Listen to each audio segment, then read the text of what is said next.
Please take your seats.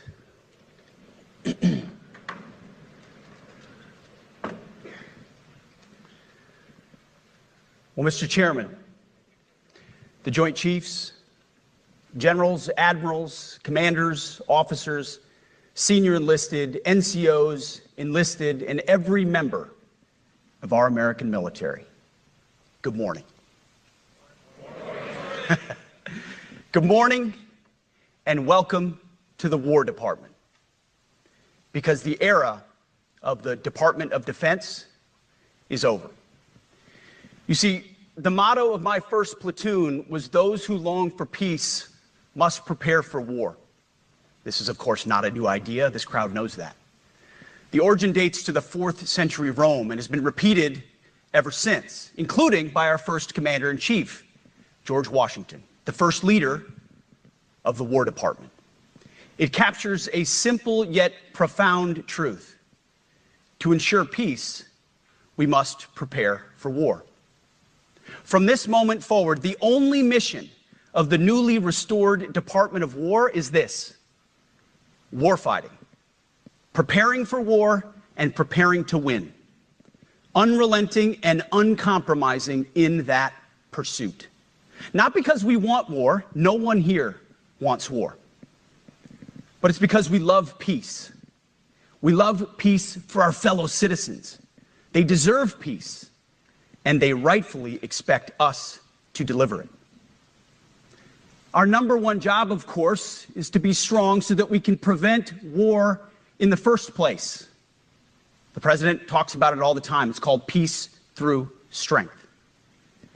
And as history teaches us, the only people who actually deserve peace are those who are willing to wage war to defend it.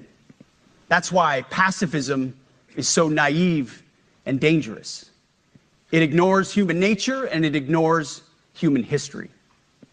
Either you protect your people and your sovereignty, or you will be subservient to something or someone. It's a truth as old as time.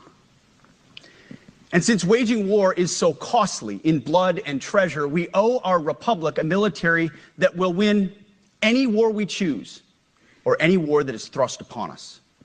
Should our enemies choose foolishly to challenge us, they will be crushed by the violence, precision, and ferocity of the War Department. In other words, to our enemies, F-A-F-O.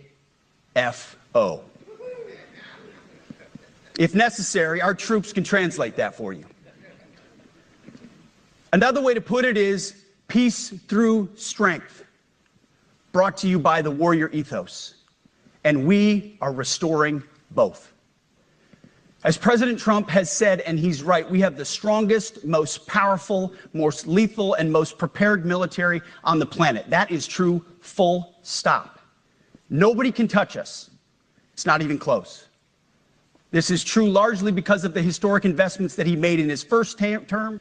For too long, we have simply not done that. The military has been forced by foolish and reckless politicians to focus on the wrong things. In many ways, this speech is about fixing decades of decay.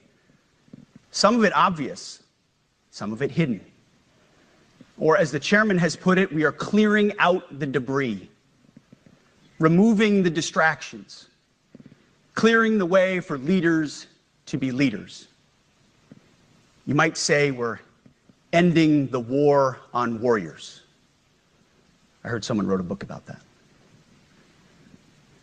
For too long, we've promoted too many uniformed leaders for the wrong reasons, based on their race, based on gender quotas, based on historic so-called firsts.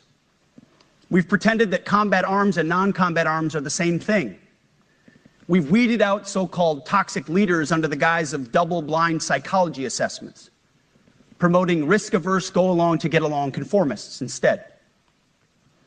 You name it, the department did it. Foolish and reckless political leaders set the wrong compass heading, and we lost our way. We became the woke department, but not anymore. Right now, I'm looking at to this auditorium on this day was a straight line, or that the conditions of the formations we lead are where we want them to be. You love your country, and we love this uniform, which is why we must do better. We just have to be honest. We have to say with our mouths what we see with our eyes, to just tell it like it is in plain English, to point out the obvious things right in front of us. That's what leaders must do. We cannot go another day without directly addressing the plank in our own eye, without addressing the problems in our own commands and in our own formations. This administration has done a great deal from day one to remove the social justice, politically correct, and toxic ideological garbage that had infected our department, to rip out the politics. No more identity months, DEI offices, dudes in dresses. No more climate change worship. No more division, distraction, or gender delusions. No more debris.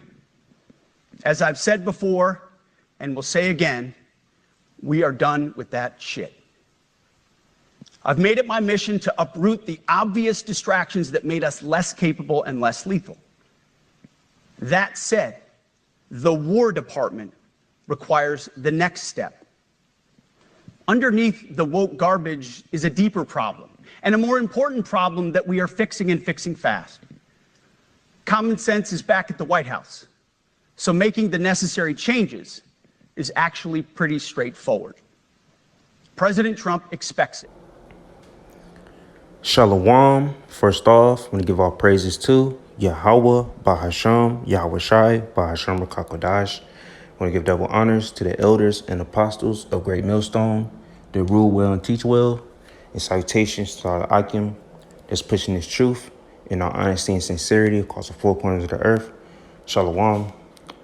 I just want to speak real briefly on, what the head self guy said, during the Department of War conference, or whatever you want to call it. These devils, they really want war, man. They're in a time where they're going to fight tooth and nail for their kingdom, for the next iteration, by the way, of this beast system they're about to enact real soon. So this Psalms chapter 55, verse 21, it says, the words of his mouth were smoother than butter, but war was in his heart. His words were softer than oil, yet were they drawn swords. So he's speaking a good game to E, let them know like they taking their country back and taking their respect and dignity back. It's going to raise the morale of the E's in this country. But, it might sound good, but, they doing this because they about to wage war against the other nations, man. For the time being, till Yahweh Shai make his grand entrance.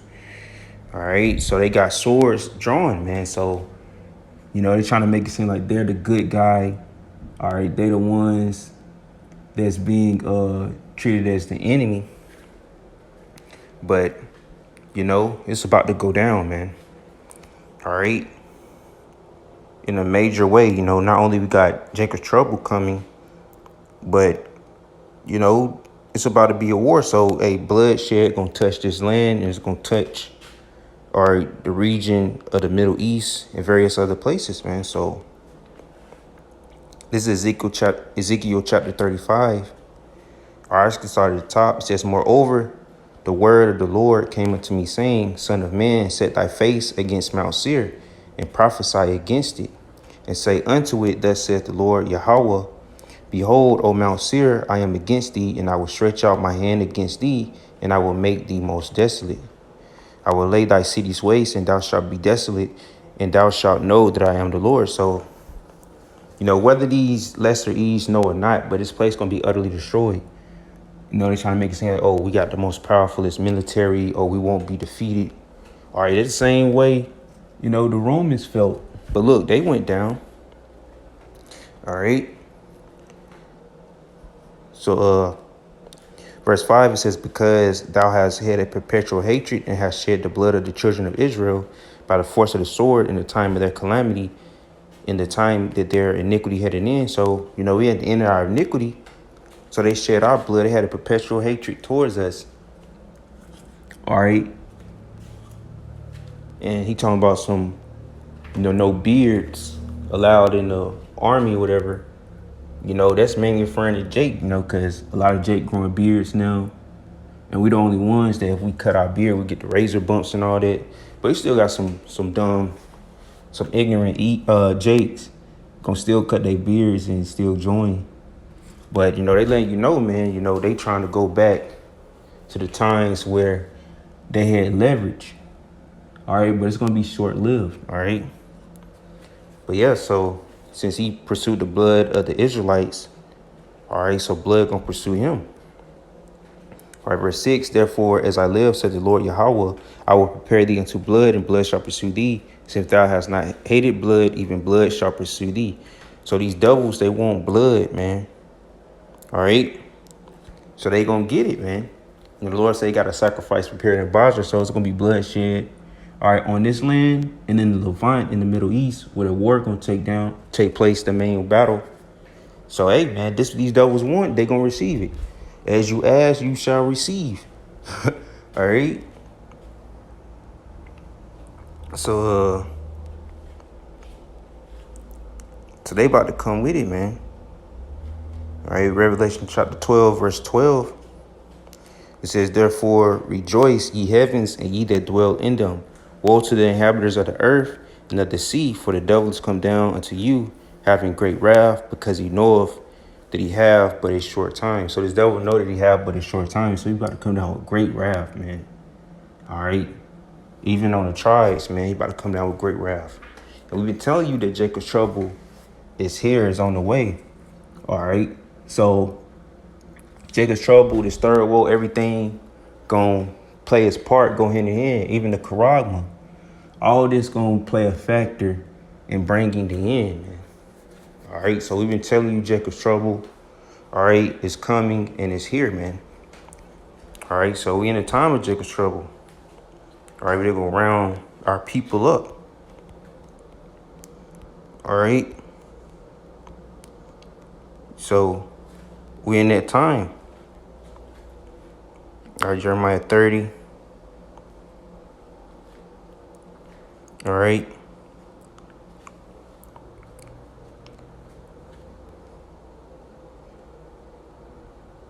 All right, so this Jeremiah chapter 30, verse 3 says, for lo, the day comes, saith the Lord, that I will bring again the captivity of my people Israel and Judah, saith the Lord, and I will cause them to return to the land that I gave their fathers, and they shall possess it.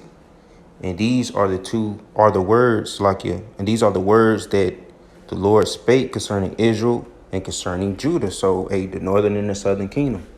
All right, these devils getting that high level of hatred back, which you never went anywhere. All right, but that old E spirit is coming back into the earth. All right, he said, they're about to be done with the DEI bullshit and all that. All right, so they in the mindset and the ideal of taking their country back. All right, where you had the big beautiful bill. All right, what I get from that is they want to bring their country back to a state of glory. All right, where Jakes, knew their place or so-called, and basically in the limelight in the media, everything was different, with E, visibly being on top. All right, it wasn't no denying it. So they feel the last 4 years or whatever, the Edomite male been getting the low end of the bargain, concerning, media wise. All right. So verse 5 says, for thus saith the Lord, we have heard a voice of trembling, of fear, and not of peace.